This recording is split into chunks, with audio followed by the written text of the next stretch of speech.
नमस्कार।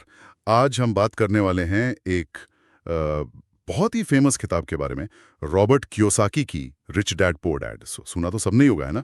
हाँ, बिल्कुल, काफी पॉपुलर है। तो हमारे पास इसकी एक समीक्षा है और आज हम देखेंगे कि भाई इसमें ऐसा क्या है, क्यों ये इतनी चर्चा में रही। असल में हम समझना चाहते हैं कि पैसे को लेकर वो अलग सोच क्या है जिसकी ये किताब बात करती है। हाँ, और वो दो पिताओं वाला एंगल, रिच डैड और पुअर डैड, वो काफी इंटरेस्टिंग है। बिल्कुल। तो चलिए इसी से शुरू करते हैं।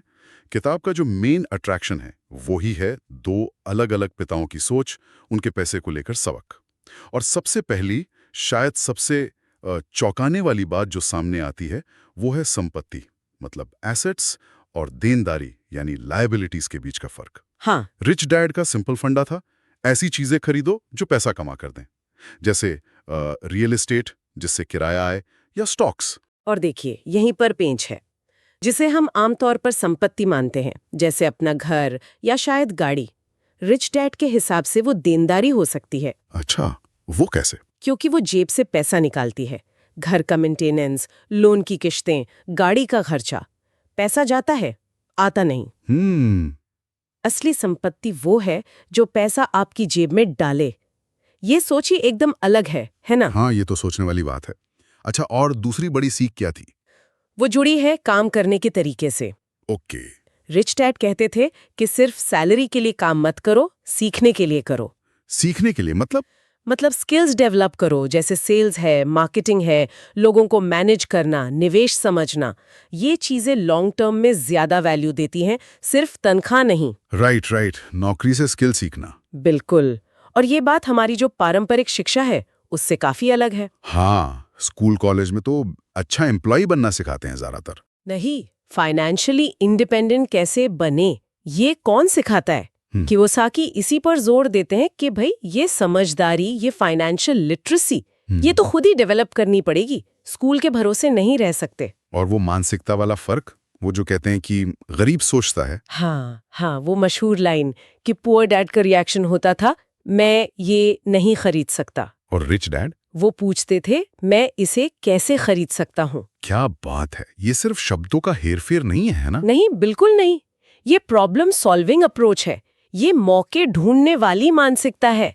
रास्ता बंद नहीं, रास्ता खोजना है। सही कहा। और यहीं से हम अगले पॉइंट पर आते हैं, जो शायद सबसे जरूरी है, पैसे को अपने लिए काम पर लगाना। पैसा हमारे लिए काम करे, मतलब? अच्छा, आप सिर्फ पैसे के लिए काम ना करें पूरी जिंदगी, कुछ ऐसा सिस्टम बनाएं, ऐसा निवेश करें जो आपको इनकम दे, तब भी जब आप एक्टिवली काम नहीं कर रहे हैं। पैसिव इनकम जिसे कहते हैं। Exactly, passive income. Rich dad के हिसाब से असली फाइनेंशियल फ्रीडम वहीं से आती है। तो जो समीक्षा हमारे पास है उसमें किताब की तारीफें भी हैं।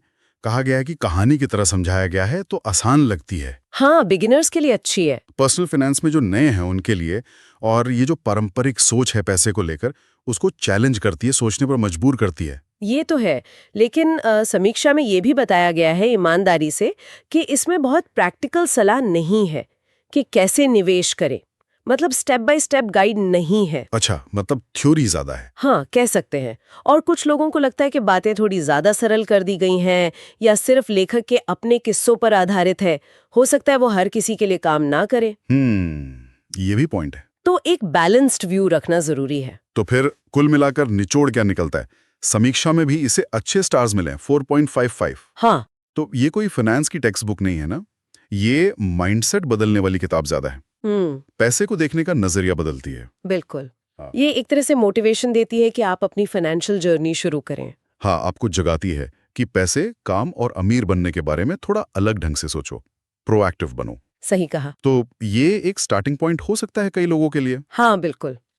और चलिए जाते जाते एक सवाल श्रोताओं के लिए छोड़ते हैं। हाँ। इस पूरी बातचीत को सुनने के बाद ऐसा कौन सा एक छोटा सा कदम हो सकता है जो कोई आज ही ले सकता है अपनी रोजमर्रा की जिंदगी में रिच डैड वाली सोच लाने के लिए? अच्छा सवाल है। शायद बस ये देखना शुरू करें कि हमारे जो छोटे छोटे रोज के खर्चे हैं वो असल में संपत्ति बना रहे हैं या फिर देनदारी बढ़ा रहे हैं। क्या लगता है? हाँ, ये सोचने लायक बात है। बहुत ही बढ़िया पॉइंट है ये।